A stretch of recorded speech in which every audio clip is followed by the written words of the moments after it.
Corona కష్టకాలం ఎదుర్కొన్నది, నష్టాలు వస్తే ఎదుర్కొన్నది, రాష్ట్ర విభజన తర్వాత ఏదో రైడర్షిప్ తగ్గుతుందనే అపోహలను తట్టుకొని నిలబడ్డది.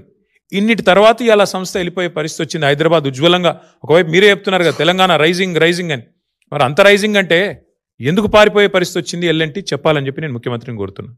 అట్లాగే ఇంకొక మాట కూడా, ఇది ఇట్లా ఇంత పెద్ద సంస్థ అర్ధాంతరంగా తెలంగాణ నుంచి నిష్క్రమించడం అంటే ఇది ఒక హైదరాబాద్కి మాత్రమే కాదు, మొత్తం తెలంగాణ రాష్ట్రానికి, పెట్టుబడుల స్వర్గధామంగా ఉన్న తెలంగాణ రాష్ట్రానికి ఇది ఒక మాయని మచ్చగా మేము భావిస్తూ ఉన్నాం.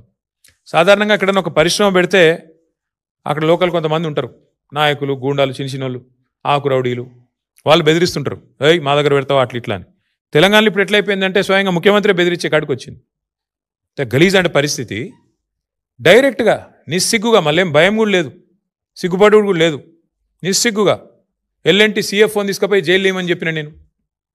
శంకర్ రామన్ అనే ఒక సిఎఫ్ఓ గారు ఎల్ఎన్టీ ఏమన్నాడు, ఆయన పాపం ఫ్రీ బస్సు పెట్టినరు కానీ మాకొచ్చే నష్టాల గురించి ఆలోచన చేయలేదు. మాది పీపీపీలో ఉన్నది. పీపీపీ అంటే పబ్లిక్ ప్రైవేట్ పార్ట్నర్షిప్.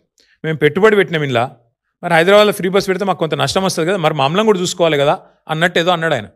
ఏమైనా జైలు వేయండి, వాడిని జైలు వేయండి అంటే ఏంది, నువ్వేమైనా నియంతవా, నువ్వు ఇడీ అమీన్వా, లేకపోతే నువ్వేమన్నా ఆయన నార్త్ కొరియాలో ఉంటాడు ఒక ఆయన పొట్టి ఆయన పేరుంది కిమ్ గాయనవా, ఎవరు బై నువ్వు అసలు, ఎవరు పడితే వాళ్ళని జైలు వేస్తావా నువ్వు? ఇంత అన్యాయం, ఇంత అరాచకం ఎట్లా కనబడుతుంది నీకు అర్థం కాదు. అంత పెద్ద పెద్ద సంస్థలు ఊకుంటాయి అనుకుంటున్నావా? వాళ్ళకేం వేరే మార్గాలు లేవా?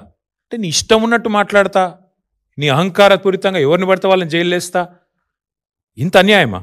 ఇంకొక దారుణమైన మాట ఏంటంటే, నేను చేసిన పథకాన్ని తప్పు పడతావా గంతోళ్ళ మీరు అన్నట్టు జైలు వేస్తా అంటే మీ తప్పులు ఎత్తి చూపుతూ జైలు వేసేస్తారా మీరు? ఇంత అరాచకమా? సమస్యను సామరస్యంగా ముఖ్యమంత్రి అంటే ఆయన పరిష్కరించాలి. వార్నింగ్లు ఇచ్చుడు, డాగేసుడు, కచ్చా డాగులేసుడు, ఉంటావా పోతావా అని ఇంకా బెదిరించండి. ఇంకో పేపర్లో చూపెడతానండి మీకు కావాలంటే. ఓ స్పీచ్లో చెప్తున్నాడు ముఖ్యమంత్రి, ఎల్ఎన్టీకి కేసీఆర్ అంటే కేటీఆర్ అంటే ఇష్టం ఉండొచ్చు కానీ ఇప్పుడు ముఖ్యమంత్రి రేవంత్ రెడ్డి యాద పెట్టుకోండి అంటే ఇక ఓపెన్ దాదాగిరి. వాళ్ళేమైనా మా చుట్టాలా, మాకేమైనా వాళ్ళకేమైనా మాకు వ్యాపార భాగస్వామ్యం ఉందా? ఎల్ఎన్టీకి నేను కేసీఆర్ గారు